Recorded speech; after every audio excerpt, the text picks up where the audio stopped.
जब कैपेसिटी तराश की गई 1,32,000 दर्शक साथ में बैठकर क्रिकेट की मैच का लुत्फ उठा पाए, इस प्रकार का स्टेडियम श्री नरेंद्र मोदी के नाम से आज राष्ट्रपति महोदय ने अपने कर कमलों से उद्घाटित किया है, जो न केवल दुनिया का सबसे बड़ा क्रिकेट स्टेडियम है, दुनिया का सबसे बड़ा स्पोर्ट्स स्टेडियम है, जिसका नाम आज हमने हमारे देश के प्रधानमंत्री नरेंद्र मोदी जी के नाम से रखा है।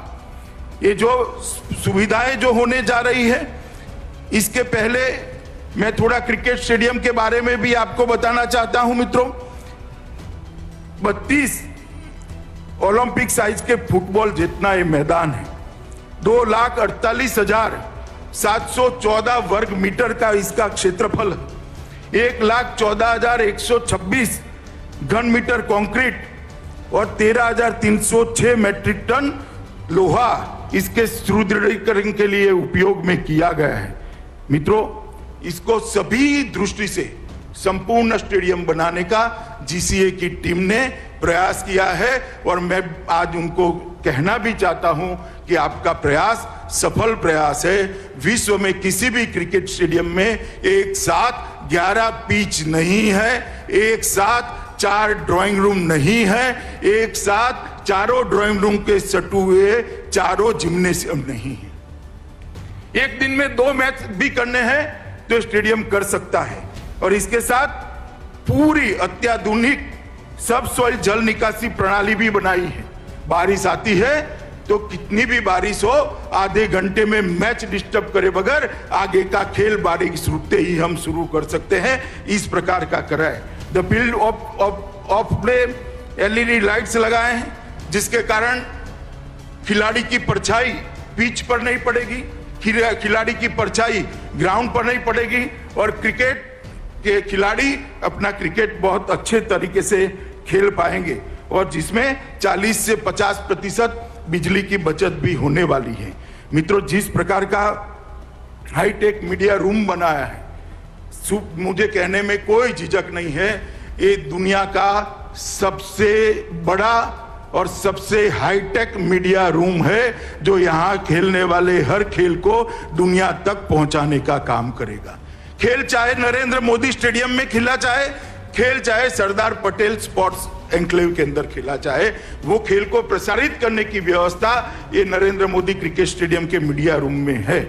और हाईटेक मीडिया बॉक्स जो बनाए हैं वो भी अपने आप में एक बहुत आधुनिक प्रकार के बॉक्सों का सृजन मेहनत कर कर प्लानिंग कर कर जीसीए के माध्यम से किया गया है। यहाँ पर आवाजाही के लिए बीआरटीएस से भी जुड़ने वाला है, मेट्रो भी यहाँ तक पहुँचने वाली है और जब ये रिवर फ्रंट का एक्सटेंशन समाप्त हो जाएगा, एक सुंदर मां नर्मदा और साबरमती के नीर हमेशा यहाँ शांति और शीतलता प्रदान करते रहेंगे। इस प्रकार का एक कुदरती नजारा यहाँ पर बनने का काम समाप्त हो जाएगा।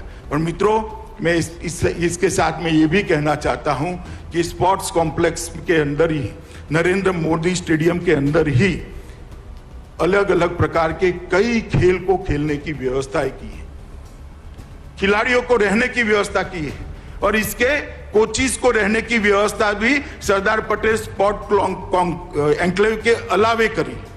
और इसके साथ अहमदाबाद शहर, गांधीनगर जिला और अहमदाबाद ग्रामीण जिला के 600 स्कूलों को हम इसके साथ जोड़ने वाले हैं, जिनके पास अपने प्लेग्राउंड नहीं है। इनके पास अपने प्लेग्राउंड नहीं है, बच्चों को खेलने की सुविधाएं नहीं है। अगर बच्चा खेलेगा नहीं तो हारेगा कैसे? वो हार को हजम नहीं कर पाएगा, जीतने का जज्बा कैसे खड़ा होगा, जीतने का जुनून कैसे खड़ा होगा। और ये संस्कार जो बच्चे में रह जाते हैं, वो उसको एक अच्छा मनुष्य बनते हुए रोकते हैं। हम 650 स्कूलों को, 600 से ज्यादा स्कूलों को, लगभग 650 स्कूलों को इस नरेंद्र मोदी स्टेडियम के साथ जोड़ने वाले हैं। 34 बसें उनको लाने ले जाने का काम करेगी। इनके सारे पीटी के पीरियड एक साथ कर कर सप्ताह में एक दिन बच्चा यहाँ आएगा, पूरा दिन खेलेगा, खाना भी यहाँ खाएगा और शाम को सुरक्षित अपने घर पर पहुंचे। एक कंप्लीट 3 जिलों की स्पोर्ट की सुविधा यहां पर खड़ी हो। इस प्रकार के विजन के साथ मोदी जी ने इसका स्केच बनाया था। मुझे आनंद है कि इनके बाद मैं अध्यक्ष बना, इनके बाद ये जीसीए की टीम यहां पर बैठी है, जय और धनराज बैठे हैं। इन सब ने इकट्ठा होकर आज मोदी जी के विचार को जमीन पर उतारने का काम किया है और नरेंद्र मोदी स्टेडियम देश की सेवा करने के लिए यहां पर है। ये स्टेडियम ऐतिहासिक स्टेडियम है, कई सारे रिकॉर्ड यहां पर बन रहे हैं, आज भी बने हैं। आज भी एक मैच यहां शुरू होने जा रहा है। पिंक बॉल का मैच पहली बार इस स्टेडियम पे खेला जाएगा और मुझे कहते हुए बड़ा आनंद है, मैच के रेफरी श्रीनाथ है। मित्रों, श्रीनाथ के लिए ये जो हमारा स्टेडियम, ये भूमि है, बहुत यादगार है कि उन्होंने यहाँ पर ही अफ्रीका के सामने मैच खेलते हुए 6 विकेट झटकाए थे और भारत को विजय दिलाने का काम किया था। इसी ग्राउंड पर 10 साल के बाद कपिल देव ने रिचर्ड हेडली का 431 विकेट लेने का वर्ल्ड रिकॉर्ड को तोड़कर भारत को वर्ल्ड रिकॉर्ड की तालिका में डालने का काम कपिल देव ने इसी भूमि पर किया था। और इसी भूमि पर सुनील गावस्कर ने पाकिस्तान के खिलाफ खेलते हुए अपने 10,000 रन समाप्त करे थे। इसी भूमि पर मास्टर ब्लास्टर सचिन तेंदुलकर ने 2011 के वर्ल्ड कप में एक दिवसीय मैच में 18,000 रन पूरा करने का काम किया था। इसी भूमि पर सचिन तेंदुलकर ने अपनी कैरियर के 20 साल भी पूरे किए थे। मित्रों, चेतेश्वर पुजारा भी यहाँ पर डबल सेंचुरी लगा रहे हैं, आज भी खेल रहे हैं। मैं तो आशा करता हूं कि आज उसको वो रिपीट करें और भारत को विजय दिलाएं। मित्रों, मैंने आप सभी को नरेंद्र मोदी स्टेडियम की बात करी, मगर नरेंद्र मोदी स्टेडियम स्वयं जिसका एक अंग है, ऐसा सरदार वल्लभ भाई पटेल स्पोर्ट एन्क्लेव का भी आज महामहिम ने भूमि पूजन किया है। मित्रों, सरदार पटेल स्पोर्ट्स एन्क्लेव एक बहुत महत्वाकांक्षी प्रोजेक्ट है। आज हमारे देश को जरूरत है कि अंतर्राष्ट्रीय स्पर्धाओं के अंदर हमारे बच्चे दिखाई पड़े। जब अंतर्राष्ट्रीय खेल स्पर्धाओं की तालिका बने, हमारे बच्चों के नाम पर कई सारे मेडल्स हो, मगर वो वैसे ही नहीं होता है। उनको खेलने के लिए इंफ्रास्ट्रक्चर बनाना पड़ेगा, इंटरनेशनल स्तर की कोचिंग की व्यवस्था करनी पड़ेगी, इंटरनेशनल कोच उपलब्ध कराने पड़ेंगे। और यही अगर सब एक जगह पे हो जाता है तो सोने में सुहागा होता है। नरेंद्र मोदी जी ने हमारे अहमदाबाद को, मेरी कॉन्स्टिट्यूएंसी को एक बहुत बड़ी गिफ्ट दी है, सरदार वल्लभ भाई पटेल स्पोर्ट एन्क्लेव को बनाकर। मित्रों, मोदी जी की सरदार पटेल के लिए जो श्रद्धा है वो अगाध है। सरदार पटेल का जो योगदान देश को आजादी के बाद एक करने में रहा, शायद सरदार न होते तो हम बिखर जाते, कहीं नहीं होते। सरदार का ये दृढ़ निश्चयी स्वभावी था कि जिन्होंने 600 से ज्यादा राजों रजवाड़ों को, रियासतों को एक करने का काम किया, मगर उनके साथ इतिहास में बहुत अन्याय किया गया। जब जब कांग्रेस का शासन रहा, सरदार पटेल को भुलाने का प्रयास कर दिया। उस नरेंद्र मोदी जी ने ऐसी व्यवस्था की, कोई कितनी वर्षों शासन करे, सरदार को कभी भुला न पाए, युगों युगों तक सरदार का नाम अमर हो जाए। उन्होंने केवड़िया में दुनिया का सबसे बड़ा स्टैच्यू गुजरात के सुपुत्र और देश के लौह पुरुष सरदार पटेल के नाम पर बनाकर आज ताजमहल से ज्यादा लोग सरदार पटेल के वो स्टैच्यू को देखने आते हैं, स्टैच्यू ऑफ यूनिटी को देखते हैं। ये जवाब है उन लोगों को जो अपने परिवार के साथ सिमटे हैं। और आज मोदी जी के ही गाइडेंस से, मोदी जी की ही प्रेरणा से यहाँ सरदार पटेल स्पोर्ट्स एन्क्लेव बन रहा है, जो आने वाले कई सालों तक देश भर के बच्चों को दुनिया के खेल स्पर्धाओं में आगे आने के लिए एक बहुत अच्छा प्लेटफॉर्म देने का काम करेगा। मित्रों, स्पोर्ट्स कॉम्प्लेक्स जिसका एक हिस्सा नरेंद्र मोदी स्टेडियम है, कानपुरा का स्पोर्ट्स स्टेडियम भी रहेगा और गांधीनगर का क्रिकेट स्टेडियम भी रहेगा। ये सब मिलाकर कोई खेल ऐसा नहीं होगा जो ओलंपिक के अंदर खेला जाता होगा और इसको खेलने की सुविधा नहीं होगी। ओलंपिक के अंदर खेलने जाने वाले सारे खेल एक ही जगह पे खेलने की व्यवस्था आज नरेंद्र मोदी जी की प्रेरणा से, राष्ट्रपति महोदय के कर कमलों से इसका भूमि पूजन होने जा रहा है। और मित्रों, इसके साथ 3000 खिलाड़ियों को रहने की अलग से व्यवस्था है। 3000 बच्चे यहां रहकर अपने आप को अपने कोच के मार्गदर्शन में अपने आप को आगे बढ़ा सकते हैं। 250 से ज्यादा अंतरराष्ट्रीय स्तर के कोचिज की रहने की व्यवस्था है। ढेर सारे बच्चे यहां पर बैठे हैं। मैं इनको कहना चाहता हूं कि आपको जो स्ट्रगल करनी पड़ी है वो स्ट्रगल अगली पीढ़ी को न करनी पड़े, इसलिए पूरी सुविधा देश के प्रधानमंत्री जी आज बना रहे हैं। मित्रों, ये एन्क्लेव सभी अंतरराष्ट्रीय मानकों और उच्चतम खेल के सिद्धांतों के अनुसार तैयार किया गया है और किसी भी एक शहर में इस प्रकार की व्यवस्था भारत में नहीं है। इसीलिए मैंने कहा कि मोदी जी ने हेरिटेज सिटी तो बनाया था अहमदाबाद को, आज अहमदाबाद भारत का स्पोर्ट सिटी भी बनने के लिए तैयार खड़ा है और अहमदाबाद भारत का स्पोर्ट सिटी माना जाएगा। खेल के कई कुंभ, ये भूमि जो अभी दिखाई पड़ रही है साबरमती की, वहां पर आने वाले दिनों में होगा। ये टोटल ये तीनों मिलाकर 233 एकड़ भूमि पर ये स्पोर्ट्स संकुल बनेगा और लगभग 93 लाख वर्ग फीट सिर्फ दाहिनी ओर है स्टेडियम को छोड़कर 93 लाख वर्ग फीट का स्पोर्ट्स संकुल होगा। लगभग 4600 करोड़ रुपए की लागत आएगी। 3200 करोड़ रुपए का सरकारी निवेश होगा। 1400 करोड़ रुपया public partners public PPP model पर इसको ले जाएंगे और गुजरात सरकार ने, नितिन जी यहाँ बैठे हैं, मैं उनका और विजय भाई का धन्यवाद करना चाहता हूं कि बहुत बड़ी भूमि भी यहाँ पर देने का काम गुजरात सरकार ने किया है। मित्रों, ट्रैक एंड फील्ड तथा फुटबॉल के लिए 50,000 लोगों की बैठने की क्षमता वाला एक एथलेटिक स्टेडियम यहाँ बनेगा। एकाधिक दर्शक खेल के लिए 12,000 लोगों की सुविधा वाला इंडोर स्टेडियम बनेगा। एक और इंडोर स्टेडियम बनेगा जिसके अंदर 15,000 लोग बैठ पाएंगे और 15,000 लोगों की हॉकी स्टेडियम भी बनेगा। जैसे आज यहाँ नरेंद्र मोदी क्रिकेट स्टेडियम का नामकरण हुआ है, महामहिम के नाम से ही हॉकी के जादूगर ध्यानचंद जी के नाम से वो हॉकी स्टेडियम का भी भूमि पूजन आज ही महामहिम के हाथों से पूरा हुआ है।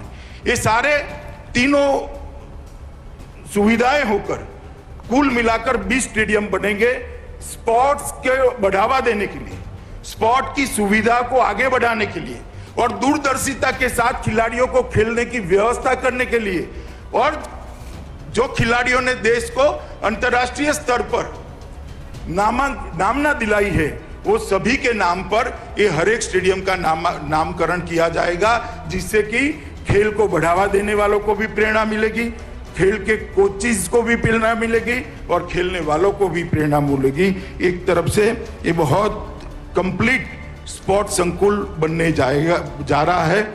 यहाँ पर लगभग 3000 अपार्टमेंट्स बनेंगे जिसमें 12,500 बच्चे रह पाएंगे। 3000 अपार्टमेंट और 12,500 बच्चे एक साथ यहाँ पर कोचिंग कर पाए, इस प्रकार की व्यवस्था की है। 250 कोच बनेंगे, लगभग 12,000 कार और 35,000 टू व्हीलर्स के पार्किंग की व्यवस्था भी यहाँ पर होनी है और मेट्रो भी आगे बढ़ेगी तब यहाँ तक पहुंच जाएगी। एक प्रकार से एक शहर के अंदर शहर को जोड़ने का, स्पोर्ट्स कॉम्प्लेक्स के जोड़ने का, सरदार पटेल स्पोर्ट एन्क्लेव से जोड़ने का एक बहुत अच्छा इंफ्रास्ट्रक्चर भी आगे बढ़ने जा रहा है।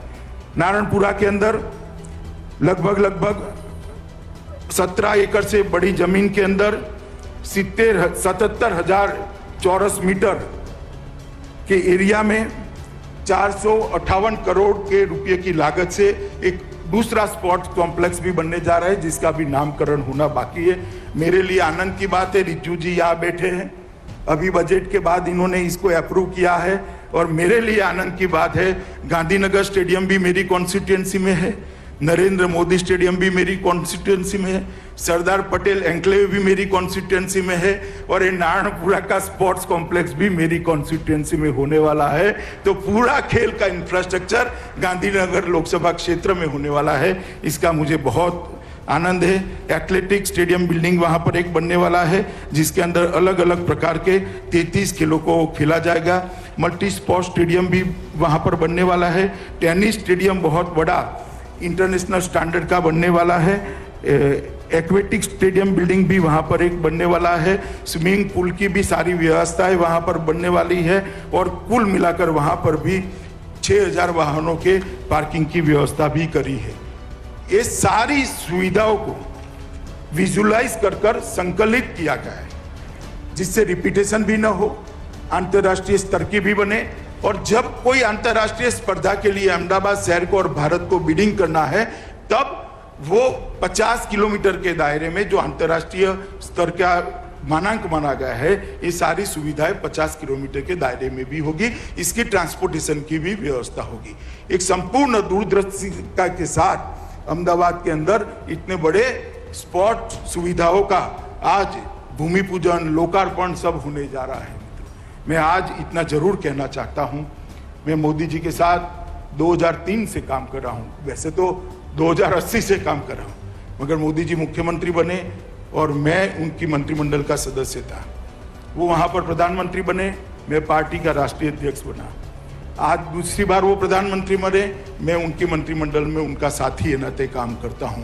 मित्रों, उन्होंने हमेशा कहा है कि जब तक खेल में युवा आगे नहीं बढ़ सकता है, देश के लिए युवा कुछ नहीं कर सकता है। और इसलिए इन्होंने खेलो इंडिया की शुरुआत की, फिट इंडिया मूवमेंट को हाथ में लिया और खेलो इंडिया की शुरुआत को 2018 में जो हुई, इतनी अच्छी सफलता मिली है, जिसके कारण अब आप कोई भी स्पर्धा हो, कॉमनवेल्थ की हो, एशियाड की हो, ओलंपिक की हो, तालिका के अंदर भारतीयों के नाम दिखाई पड़ रहे हैं। एक पारदर्शी चयन की प्रक्रिया बनाई, इनके कोचिंग की व्यवस्था करी, इनको उचित कैलोरी में, उचित मात्रा में आहार मिल पाए, इसके लिए दुनिया भर के एक्सपर्ट्स को भारत सरकार ने रखा और एक बजट के अंदर मस्त मोटी बढ़ोतरी कर स्पोर्ट की सुविधाओं को बढ़ाने का काम करा और तहसील तक स्पोर्ट्स को नीचे तक, तहसील तक परकोलेट करने के लिए उन्होंने बहुत पेन लेके आगे बढ़े हैं। और मैंने इस बात को बहुत नजदीक से देखा है। और देश में एक स्पोर्ट्स यूनिवर्सिटी भी मणिपुर में उन्होंने बनाई, नॉर्थ ईस्ट स्पोर्ट्स में सबसे आगे होता है, वहां पर बनाई। और आज अहमदाबाद में पूरी स्पोर्ट्स की सुविधाएं बनने जा रही है। मैं मानता हूं मित्रों कि ये दिन अब दूर नहीं है कि आने वाले दिनों में एशियाड हो या ओलंपिक हो, हमें हमारे लोगों के, हमारे खिलाड़ियों के नाम हर तालिका के अंदर सिल्वर, गोल्ड लेते हुए नजर आए। वो दिन भारत के लिए बहुत नजदीक है। आने वाले 8-10 साल में ही इस सुविधाओं से खड़े हुए खिलाड़ी दुनिया के अंदर अपना जज्बा दिखाते हुए भारत माता को सम्मान दिलाने का काम करेगा। मित्रों, मैं आज यहाँ से देश भर के युवाओं को अपील करने भी आया हूँ कि मोदी जी जब से प्रधानमंत्री बने तब से उन्होंने देश का सम्मान दुनिया में बढ़ाया है और अब उन्होंने आत्मनिर्भर भारत का नारा दिया है। आत्मनिर्भर भारत का नारा का मतलब सिर्फ अर्थतंत्र के अंदर आत्मनिर्भरता नहीं है, हर क्षेत्र के अंदर आत्मनिर्भरता होनी चाहिए और खेलों के अंदर भी आत्मनिर्भरता होनी चाहिए। और खेलों पर भी, खेलों की दुनिया में भी भारत का नाम दुनिया में सर्वोच्च जगह पर रखने का लक्ष्य लेकर हमारे युवाओं ने परिश्रम करना चाहिए। जहां तक इंफ्रास्ट्रक्चर का सवाल है, जहां तक कोचिंग का सवाल है, जहां तक एक वायुमंडल बनाने का सवाल है, मैं आपको मोदी जी की ओर से गारंटी देता हूं, नरेंद्र मोदी सरकार 1 इंच भी आपकी मेहनत से पीछे नहीं हटेगी। चाहे इंफ्रास्ट्रक्चर देने की बात हो, चाहे वायुमंडल देने की बात हो, चाहे प्लेटफॉर्म देने की बात हो, मगर हमारा युवा आए, खेलों को अपनाएं, खेलों को अपनी कैरियर बनाएं और आगे बढ़े और दुनिया में, खेलों की दुनिया में भारत का नाम रोशन करे। और आज ये जो सुविधाएं यहाँ हो रही है, मुझे बहुत आनंद है कि ये एक शुरुआत है, अंत नहीं है। और हम सबका सौभाग्य है कि शुरुआत करने के लिए हमारे महामहिम राष्ट्रपति स्वयं पधारे हैं। उनके प्रेरणा से, उनके करकमलों से आज जो यहाँ पर काम शुरू हो रहा है, ये निश्चित ही दुनिया में भारत को यश दिलाएगा, दुनिया में भारत को विजय दिलाएगा। और मोदी जी का जो आत्मनिर्भर भारत का सपना खेलों के क्षेत्र में भी हम पूरा करेंगे। मित्रों, फिर से एक बार अहमदाबाद के सभी लोगों को और देश भर के खिलाड़ियों और खेल प्रेमियों को सरदार पटेल स्पोर्ट्स एन्क्लेव और नरेंद्र मोदी स्टेडियम, जो विश्व का सबसे बड़ा स्टेडियम है, इसके लिए मैं हृदय पूर्वक की सबको शुभकामनाएं भी देता हूं और खिलाड़ियों को बहुत बहुत बधाई देता हूं। और जो 650 स्कूलों के बच्चे यहां खेलने आने वाले हैं, उनके माँ बाप, उनके अभिभावकों को भी मैं अपील करना चाहता हूं कि बच्चे को मैदान में खेलने दीजिएगा, मिट्टी के अंदर छोड़िएगा, तभी जाकर वो सफल नागरिक बन पाएंगे। हार को पचाने की आदत पड़ेगी, जीतने का जज्बा आएगा, जीत की आदत पड़ेगी, तो जो काम करेगा उसमें वो आपका नाम रोशन करेगा। सभी अभिभावक खेलों के लिए अपने बच्चे को ये स्पोर्ट्स कॉम्प्लेक्स और नरेंद्र मोदी स्टेडियम के भेजने का संकल्प करें। यही अभ्यर्थना के साथ